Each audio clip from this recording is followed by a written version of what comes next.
How's it hanging, people? I'm Lindsay Geektron, and this is LolKing's League Trends for the week of January 27th, 2015. This week's show is brought to you by Full Sail University. Have you ever been told that you should stop playing video games and get a real job? Well, with Full Sail University, you can actually get a real job making video games. Whether it's coding, art producing, or mobile game development, there's a program at Full Sail University that can teach you the tech, tools, and workflow used by today's studios. Full Sail University has offered game programs for more than a decade, and grads have worked on titles like Grand Theft Auto 5, Call of Duty, Assassin's Creed, and so many more. So if you're serious about pursuing a career in the video game industry, check out fullsail.edu/league trends for more information. And this week's featured champions include Sivir, Teemo, Twisted Fate, Sona, Cassiopeia, and Yasuo, or better known as LCS influences the picks, bans, and win rates. Let's dive into Summoner's Rift. This week, the champions of the top 5 biggest increased pick rates are Jarvan 4, Graves, Vi, Sivir, and Janna.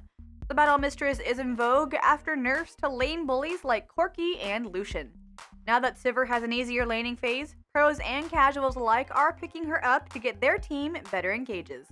She's defined by the movement speed her On the Hunt ultimate grants to the team. This utility makes up for her not having the damage potential of other marksmen. Her ultimate will help all teammates, but champions that particularly benefit from the movement speed for their engage includes Rek'Sai, Maokai, and Rengar. Sivir is at her best in a team that groups up and pokes people off turrets. She isn't too great at hitting the turret due to her low range, but can harass people with her long-range boomerang blade, while her ultimate gets the team in or out of a fight. Her spell shield is a safeguard against getting popped and even keeps her mana bar up.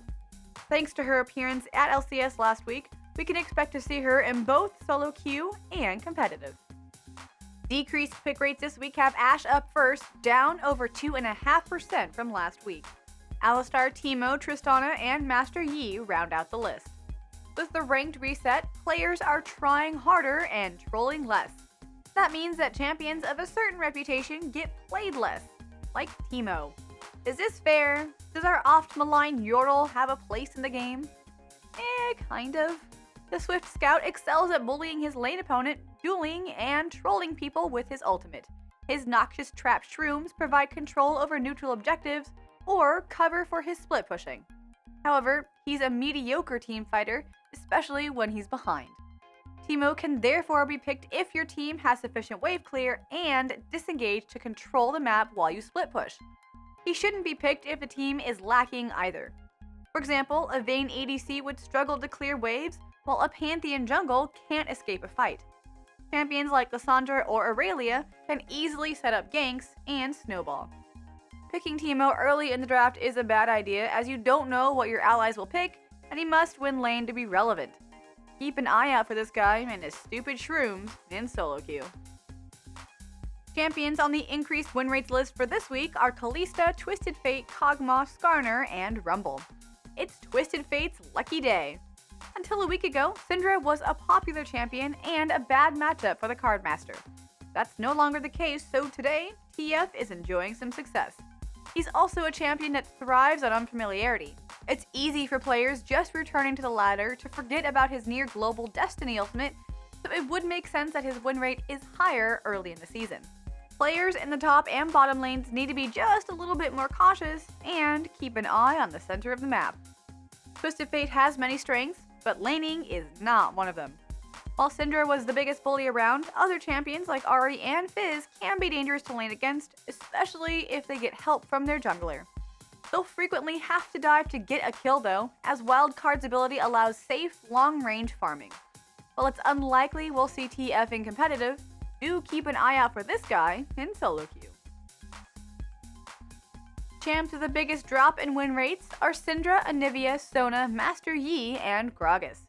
Sona was just nerfed in 5.1, but for now remains above a 50% win rate. The reason for her resiliency is quite frankly that she's easy to play and hard to mess with.